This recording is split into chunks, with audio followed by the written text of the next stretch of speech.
Hello budgeters, it's payday. Okay, I've got to work out our paycheck budget. So I already pulled out my sheets. I've got my July speed paycheck 1. We got paid yesterday, which was the 21st. So we're gonna fill this out today. My first thing I'm going to use is my paycheck schedule just because I have everything mapped out. And I did already confirm. I got up this morning and checked that money went in, and it did. So you may notice it looks like we have a slight increase in my husband's salary. It's not really an increase, it's just that we paused our contributions to our 401k while we are paying off debt. So that's why it's just a little bit, he's about $150 more or something. Yeah, that happened. I can move that to the side. Just putting it back in my binder. Okay. The next thing I'm going to do is check my account and fill in our previous balance, like what's still in there, and enter our new paycheck and stuff like that. Okay, so our previous balance was $875.56, and that's actual, so I'll go ahead. I'm gonna do my budgeted line, but things that have actually happened, I'll just go ahead and fill in. I'm getting in a good flow now of, we get paid every other week, and then in the in-between week, I check in on this and I record everything that's actually processed, all the auto payments and stuff like that. And anything else, I just check, keep an eye on my account, because it just seems like there's always something weird showing up. I'll show you when I noticed this morning. I'll talk to you about on here. So paycheck 1, so this was $24.85.41. He actually did receive that money. It's not just budgeted for, it actually happened. And then he did get, I think he worked out of town last week or the week before, so he got a per diem of $86.94. Yeah, and that actually happened. And we did get a few, this was a little bit higher. I think I budgeted this to only be like $200 at the end of the last paycheck. But we did get, like my husband did a little side job. He upholstered some boat cushions. So he made, I think, $500. Well, I don't know what he actually profit was. That's what he got paid. Of course, he had to get materials and he had to ship it and do shipping and stuff. But whatever. Like, so there was some money coming in and out there. Okay, so that's what I have to work with right now for my budget purposes. The next step is to look at my hard costs, which I have here. And I'm just gonna check the pay schedule. So we are today, payday was the 21st. So I have to cover everything until the next payday, which is the 5th. So up to here. So I'm just gonna give myself a little range here. So from 6/21 to 7/4. It's the day before we get paid again. So I did check my bank account, and it looks like there was some charge in there. So from when my husband was working out of town, he bought some snacks. I guess he didn't have any pocket money for it, so that was $24.22. Right, and that actually did come out. I'm gonna check it off. Actually happened. It was processing. I checked it earlier. And then there was a charge for $89. This was not budgeted for, but we didn't know about this ahead of time. So I guess this is like a subscription that my husband had that he didn't know was going to renew, but it did renew. And I need to double check with him, make sure he wanted to cancel. He didn't mean for it to renew. So yeah, he's gonna have to check on that. He said he was gonna try to see if he could get a refund, but he may not. Okay, so the next things that are gonna come out of our hard costs are our auto insurance for $161.21. That's an auto payment, so that will come out. I'm just gonna give myself a little circle to remind myself when I'm checking this at the mid-pay period point that I'll check it off if it's gone through. So yeah, it's the 29th. And then I'll go back up here. IXL. This is a homeschool thing, subscription online. So it went up to $14.10. That's just because I added on my younger son, my middle son, but then I took him back off. So it added like another $3 or something to it. I took it back off and I was like, I don't want to do I don't want to juggle any more things with him, so it's going to go back down to 10 here, but I think it's going to be $14.10. But if not, it'll just be a couple dollars less, and that's on the 1st. And then we have my HELOC, which, yeah, my minimum payment is $688.89, but I want to pay $100. That's a manual payment, or $800. I'm sorry. And then I will have on the 1st, right, is my mortgage. That's also a manual payment, and that's not going to change. And then we have Compassion International. This is an auto payment. And then our gas bill is due on the 3rd. It was like $15 last time, so I'm just gonna budget 20. I don't know what it's exactly gonna be, so I'll leave that one blank. And then that's the last thing I have for hard costs, except that I'm gonna make a note. I've been doing our yearly subscription renewals that come up. So this one was June,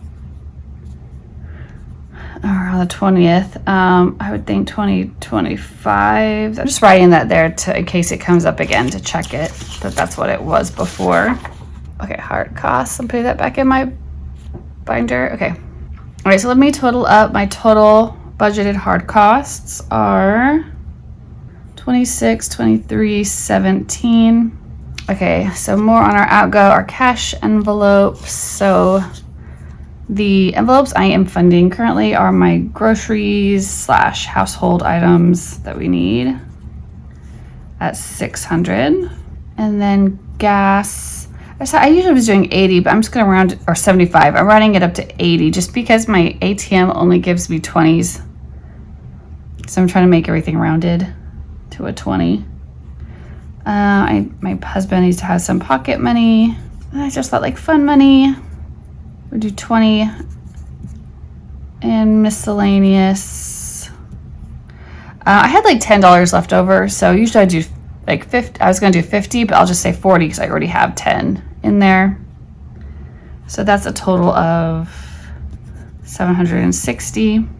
Let's look at what our numbers are looking like, because this is looking tight to me. Okay, so right now my budgeted total income, $34,4791. Then my total outgo, so we'll do 26, 23, 17 plus 760 would be 33,8317. So that only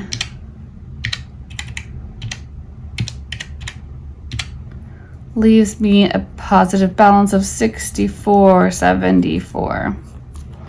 So I don't have anything extra to go to like more debt or savings, but to be honest, right, this $800 is already $111 over the minimum payment for my HELOC, so I'm just leaving it like that.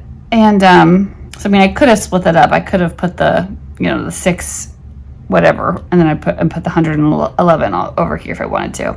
Okay, other things to consider with the budget. So yeah, I'm just gonna take a look at my sinking funds. I don't have anything really to put in there right now. Again, if we make extra income, we'll see. But what is going on with us, that's on our horizon right now, is my husband's surgery coming up in August.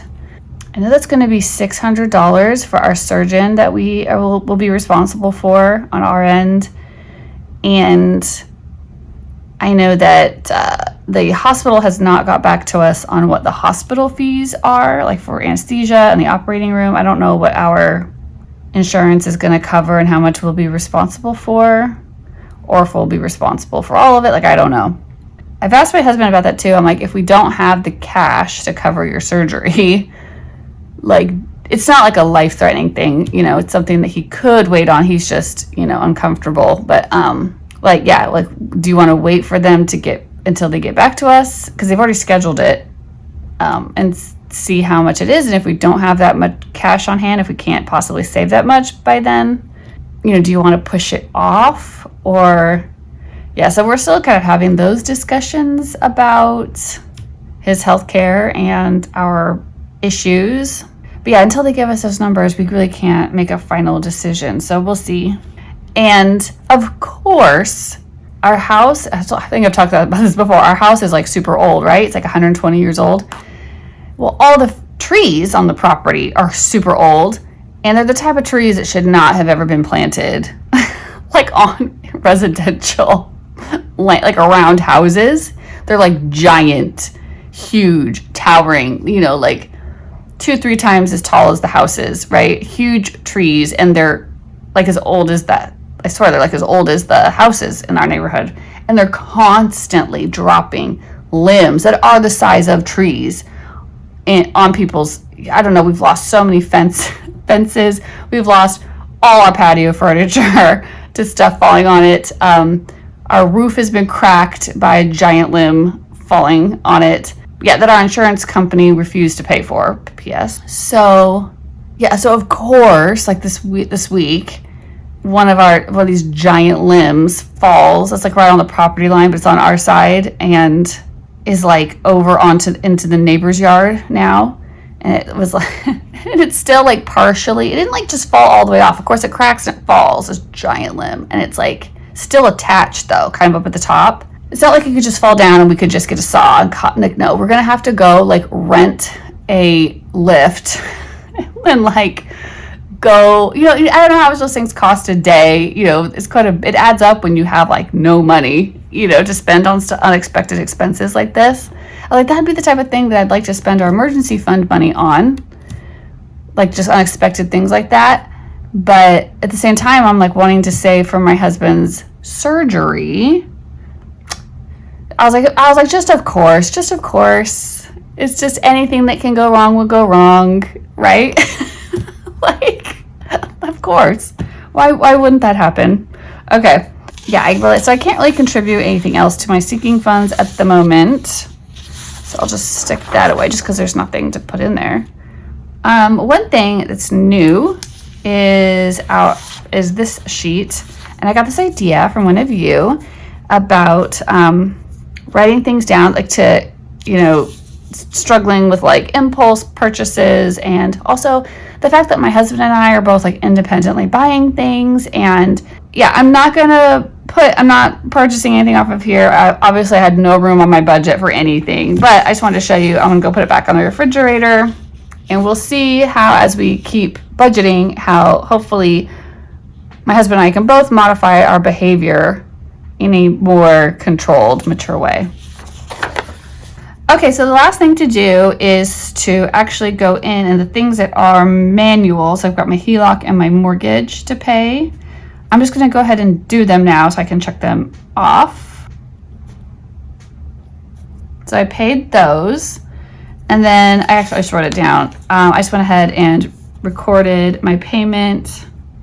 Something I did learn from a HELOC. Okay, so I went in last month and made at our mid paycheck, not like the first of the month, but our second paycheck of the month, I made an extra payment to my HELOC of $422.50. And I just noticed when I went in and paid our monthly payment, it said that that payment, I looked at how it was allocated, and I'd already made my monthly payment, right, of $800, which was like, over. And I just saw that it was allocated like only $80 something to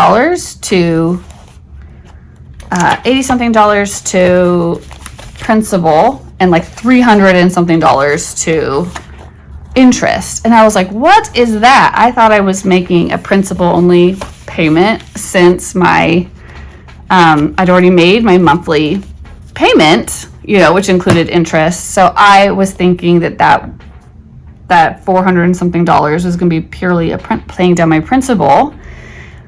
Apparently not. So I had to have my husband call. They always give me a hard time because it's in his name, and they always give me a hard time about calling on it, and they won't tell me stuff.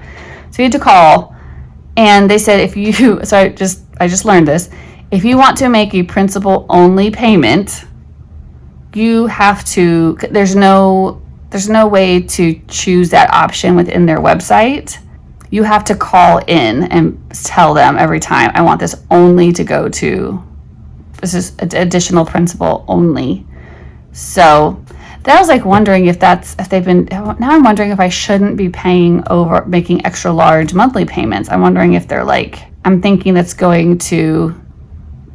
all that extra is going to principal. I wonder if it's not. So now I'm going to go back in and check and see how that's being applied to see if the maths, you know what I mean? Okay, well, my paycheck is done. It's budgeted. I've got to go pull out $760 in cash and replenish my envelopes. I'll try to make a mid-paycheck check-in because I think I missed it last time. But I'll talk to y'all soon. Happy budgeting.